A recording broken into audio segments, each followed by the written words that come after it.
Thanks so much, Paige. Wrapping gifts, just one of the many things on so many people's holiday checklists. And there's so much to do this time of year.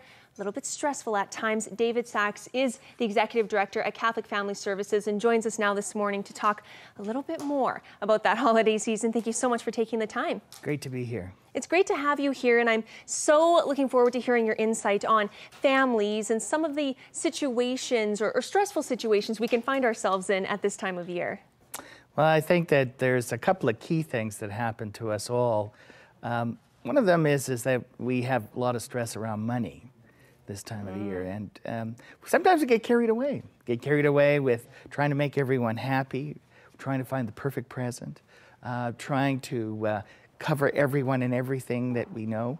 And all of those expectations really put a lot of stress on us to be perfect, to perform to a very high standard. And that ideal, although it may be admirable, can really damage your Christmas. And so scaling it down to become a little more realistic becomes, I think, the key. Remember, the heart of Christmas is really love and relationships, being connected. And those are the two things that actually make us happy.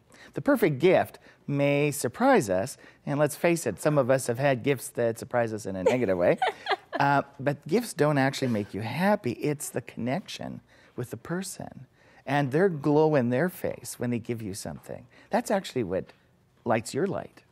So I think that the heart of remembering about the whole running around and buying things is, remember, is this really going to help me to be closer to the person I love?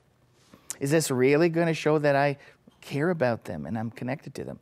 Just taking a pause can help you not overspend. Then there's the other problem, you know, you had a little segment about that earlier, is there's a lot of people that don't have enough money for Christmas. And that's a burden to them because, again, they want the best for their family. Now, not having enough funds for Christmas is nothing new. When you think about the stories of Charles Dickens, The Christmas Carol, during the 1800s, there was a time of immense poverty, widespread poverty. And his whole purpose of his story was to remind us that it's not about money, but it's about love that makes Christmas spirit alive. So again, the thing about our expectations can cause us to want the best, but really the best is us, giving ourselves to our friends and our family. So that means spending time, doing simple things together. And I think that people forget that it's children that love the simple things the best. Oh, I love that. That is so many so much good advice and so many good points. I want to thank you so much. Unfortunately, we're all out of time. I feel like this is something we could talk about so much, really all morning, but I do want to thank you so much for taking the time this morning. I really appreciate it. Glad to be here.